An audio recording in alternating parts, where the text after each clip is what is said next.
High, this is Vikram দেব। তো আজকে আমি যে বইটা নিয়ে কথা বলবো সেটার নাম হচ্ছে জকের ধন, হেমেন্দ্র কুমার রায়ের। এটার জনরা হচ্ছে অ্যাডভেঞ্চার টাইপের। একটা গুপ্তধন খুঁজতে চায়।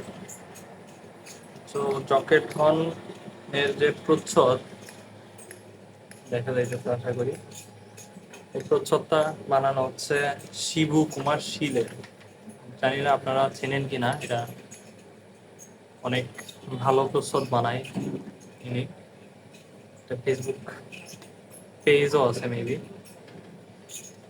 যাই হোক, মুদ্রিত মূল্য হচ্ছে 150 টাকা। আর এটা আগামী প্রকাশনী থেকে প্রিন্ট করা এটা। আচ্ছা, যাই হোক, তো গল্পটা শুরু হয় একটা ছেলে যার বয়স কত, 17, হচ্ছে ইন্টার ফার্স্ট ইয়ারে পড়ে। তো তার বলে ঠাকুর দাদা সে মারা যায়, এবং তারপরে সেই ঘর গোছাতে গিয়ে দেখে যে একটা বাক্স ছিল, যে নর্মালি যা থাকে আর কি, একটা সিন্দুক, তার ভিতরে একটা কাঠের বাক্স ছিল। তো সে কৌতূহলবশত সেই কাঠের বাক্সটা খুলে দেখে যে তার ভিতরে একটা নোটবুক আর একটা মানুষের মাথার কঙ্কাল, অর্থাৎ খুলি যেটা বলা যায়, সেটা ছিল। তো সেটা তার অদ্ভুত লাগে যে এই জিনিস এত যত্ন করে সিন্দুকের মধ্যে রেখে দিতে। তো সেটা নিয়ে তার মায়ের সাথে আলোচনা করতে গেলে মা বলে যে এরা ফেলে দিবে, ভয়ঙ্কর জিনিস। তো সে তার বাসার পাশেই একটা যে খাল বা এই টাইপের কিছু আছে সেখানে ফেলে দেয়, আর নোটবুকটা রাখে। তো এর মধ্যে একটা তার ঠাকুরদাদার যে একটা ফ্রেন্ড নাম হচ্ছে করালি, এই করালি হচ্ছে এই গল্পের ভিলেন। তো করালি সেইখানে খোঁজ নিতে আসে যে কোনো অদ্ভুত কিছু পাইছে কিনা তার রুম থেকে বা এরকম।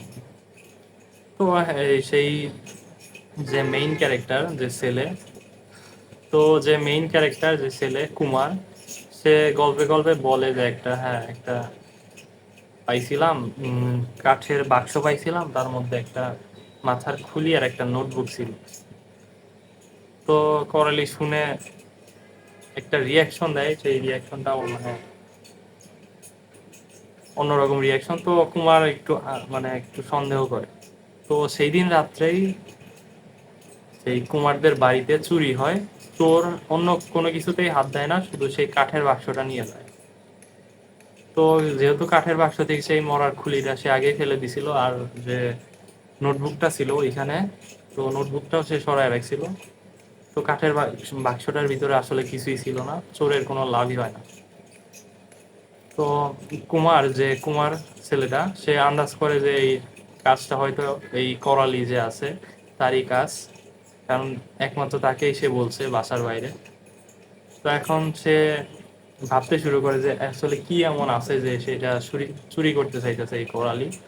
তো তারপরে সে নোটবুকটা পড়ে দেখে, আর নোটবুকটা পড়ে সেই জানতে পারে যে এই যে মাথার খুলিটা আছে সেটা একটা গুপ্তধনের ম্যাপ।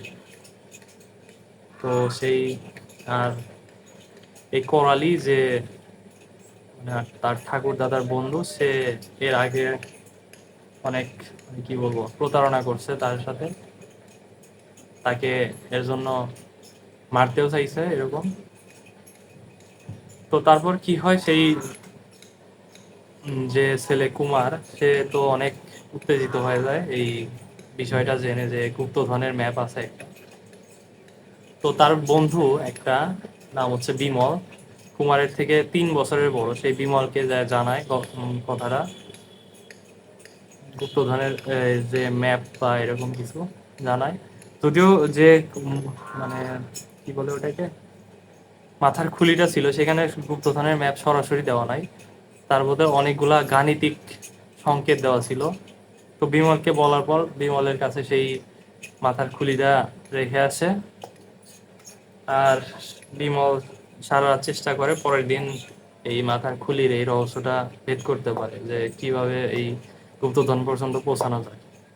তো কাহিনী এই পর্যন্ত অনেকটা স্মুথ চলতেছিল, কিন্তু তার যেদিন এই কাজটা করে তারপরেই বিমলের মানে বাসা থেকেও এই মরার যে খুলিটা ওইটাও চুরি হয়ে যায়। তারপর শুধু এটা চুরি হয় না, নোটবুকটা চুরি হয় না, নোটবুকটা বিমলের কাছে ছিল, শুধু চুরি হয় না কারণ সে বালিশের নিচে রাখছিল, তার উপরে ঘুমাইছিল। তো এই থেকে এখন বিমল আর যে কুমার আছে ছেলে দুইজন, তারা বোঝে যে তারা অনেক বড় কিছুর মধ্যে, কোনো একটা ঝামেলার মধ্যে ফেসে যাইতেছে। কারণ সেই যে লোকটা আছে করালি, সে অনেক গুন্ডা ভাড়া করে তাদের থেকে এইসব নেওয়ার জন্য বা চুরি করার জন্য। তো নেক্সট তারা মানে এই দুইজন সিদ্ধান্ত নেয় যে তারা এই অভিযানে যাবে।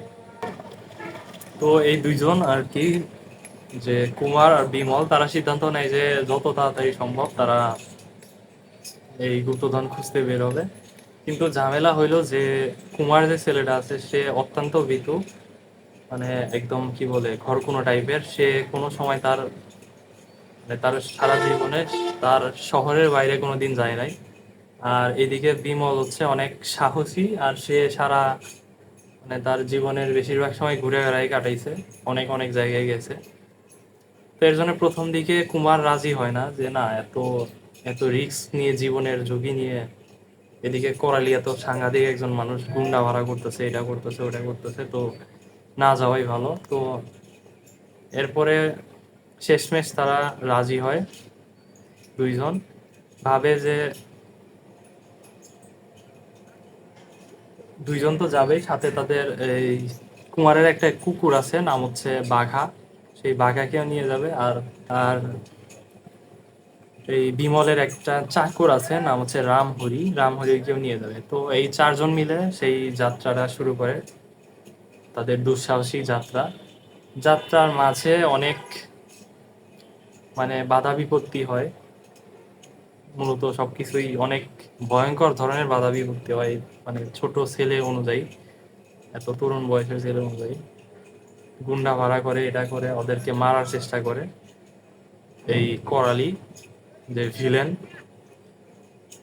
এখন শেষমেশ পায় কিনা সেই জকের ধন, সেটা জানার জন্য এই বইটা পড়া লাগবে। কিন্তু সব মানে আমি যত বইয়ের রিভিউ দেখি বিভিন্ন, শেষ এই বইয়ের রিভিউ দেওয়ার সময় এই কথাটা বলে যে ধরেন একটা গুপ্তধন খোঁজারই একটা গল্প, শেষমেশ সেই যে বই রিভিউ করে সে বলে যে শেষমেশ সেই গুপ্তধন পেলো কিনা সেটা জানার জন্য এই বইটা পড়া লাগবে।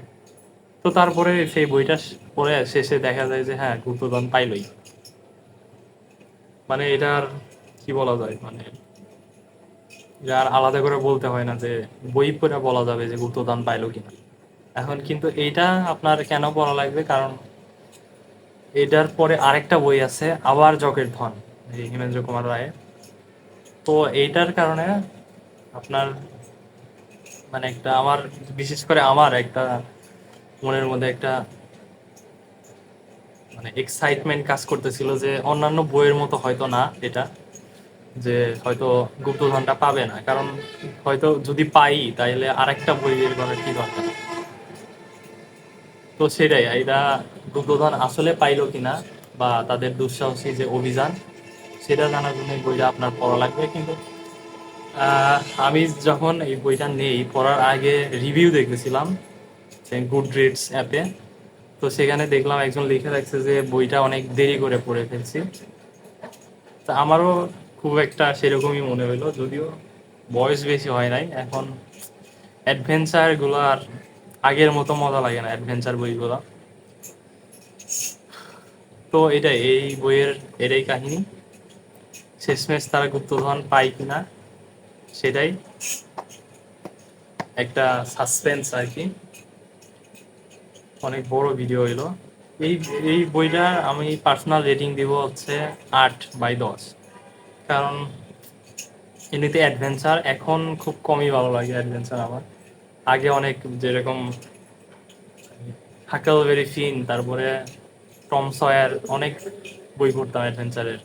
জাফর ইকবালের একটা আছে দস্যি কজন, তারপর আর কি কি অনেক, ডিপো নাম্বার 2, এই টাইপের অনেক বই পড়তাম। এখন একটু অ্যাবসার্ড টাইপের বই পড়ি। যাই হোক, তো এই বইটার কাহিনী এই পর্যন্তই, অনেক বড় ভিডিও হইলো যদিও। আর একটা কথা বলে রাখি, আমি অনেক ইন্টারেস্টিং একটা বই পড়তেছি, বইটার নাম হচ্ছে ঘুণ পোকা। আশা করি দেখা যাইতেছে ঘুণ পোকা। এটা হচ্ছে শীর্ষেন্দু মুখোপাধ্যায়ের লেখা। আমি যখন এই বইটার একটা ছবি তুলে, আমি তখনও বইটা নেই নাই, আমার লাইব্রেরিতে গাড়ির পাশে দাঁড়াইছিলাম, দেখলাম যে বইটা দেখে ভালো লাগলো। এই আর দেখে কি বলে, প্রচ্ছদটা দেখে ভালো লাগলো, পরে ছবি তুলে ফেসবুকে দিলাম আর দেখলাম যে কেউ পড়ছে কিনা। তার ভিতরে এক দুইজন লিখলো যে হ্যাঁ অনেক ভালো বই। তো পরের সপ্তাহে আমি এটা নিয়ে আসছি এবার। এখন পড়া শুরু করার পরে এমনি একটু সার্চ করতেছিলাম, তো দেখলাম যে শীর্ষেন্দু মুখোপাধ্যায়ের প্রথম উপন্যাস এটা, এই ঘুণপোকা। আর এটা কেন অনেক ইন্টারেস্টিং বই, নেক্সট একটা ভিডিওতে বলবো। অনেক ইন্টারেস্টিং বই, আমি মনে হয় এত ইন্টারেস্টিং বই এ পর্যন্ত কমই পড়ছি, বাংলা ভাষায় বিশেষ করে। ইংরেজিতে অনেক আছে এই এই টাইপের বই, বাংলা ভাষায় অনেক কম আছে। কেন, সেটা আমি নেক্সট ভিডিওতে আলোচনা করব। বইটা পড়া শেষ হয় না। কত পেজ, মেবি 28 পেজ পর্যন্ত পড়ছি, 84 পেজ টোটাল, 84 পেজ। তো নেক্সট ভিডিওতে এটা নিয়ে আলোচনা করবো, অনেক ইন্টারেস্টিং একটা বই। যাই হোক, তো এই ভিডিওটা এই পর্যন্তই, ধন্যবাদ।